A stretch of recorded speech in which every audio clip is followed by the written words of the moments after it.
The House comes to questions for I'll answer question number 1 in the name of James Shaw. Thank you, Mr. Speaker. My question is to the Minister for Climate Change Issues and reads, does he agree with the decision of the Hague District Court that, quote, the state must do more to avert the imminent danger caused by climate change, also in view of its duty of care to protect and improve the living environment, end quote, and what steps will he take to ensure that the Crown isn't open to similar litigation here? Mr. Speaker. The Honourable Dr Nick Smith. Mr. Speaker, on behalf of the Minister for Climate Change, our program in New Zealand does have us doing more to reduce those risks. We introduced an emissions trading scheme in 2009. We have reduced the Global Research Alliance on agricultural emissions and reversed the decline in renewable electricity from the previous government. I'd also note with our Pacific friends in the House the $100 million that our government has invested there in providing them with clean and affordable energy. This record and the fact that our government has met our Kyoto obligations by a significant margin gives me confidence that the risks of similar litigation here are very low. Supplementary question, James Shaw. What does it say about the national government and its climate record when a country with both lower emissions per capita and a more ambitious reductions target has been found in court to have failed its duty of care towards its citizens? Mr. Speaker. The Honourable Dr Nick Smith. Mr. Speaker, I don't accept the member's premise, and I would note that the Netherlands has 10% of its electricity from renewable sources. Under this government, we've now got that figure over 80%, and I would urge the member not to run down New Zealand's good record. A supplementary question, Stuart Smith. Thank you, Mr. Speaker. What changes have occurred to climate change policy over the last year that will have a beneficial effect on New Zealand's future emissions? Mr. Speaker. The Honourable Dr Nick Smith. Mr. Speaker, the benefits of our emissions trading scheme are directly proportional to the carbon price.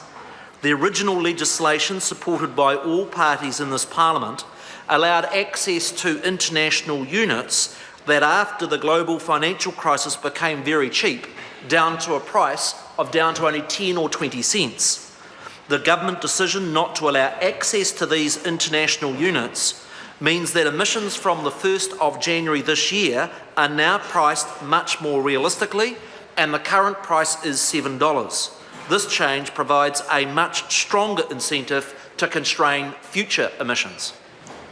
Supplementary. Supplementary question, James Shaw. Will he stop using the fact that New Zealand is only 0.2% of global emissions as an excuse for a weak emissions reduction target, given that a court has just ruled against the use of the same argument by the Netherlands, who make up 0.5% of global emissions? Mr. Speaker. The Honourable Dr Nick Smith. Mr. Speaker, our government takes a realistic approach where New Zealand is doing and will do its fair share on climate change. The most challenging part for New Zealand, which is unlike any other developed country, is that 50% of our emissions come from agricultural gases, methane and nitrous oxide.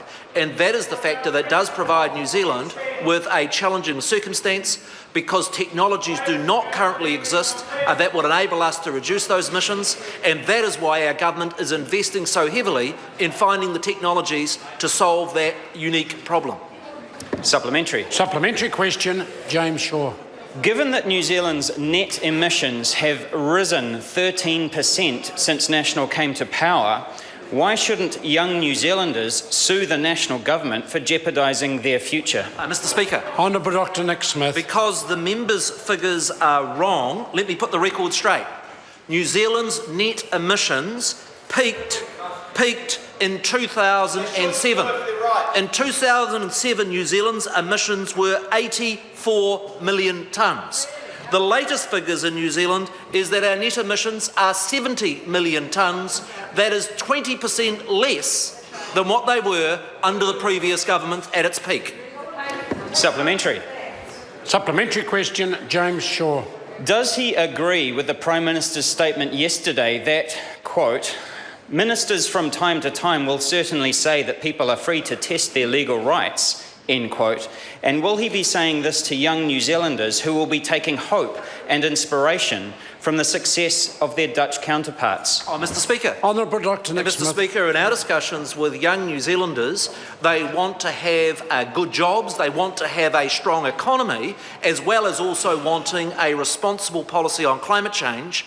The great fear young people should have is that if you follow the sort of extreme green policies that party advocates, many of them would be out of work.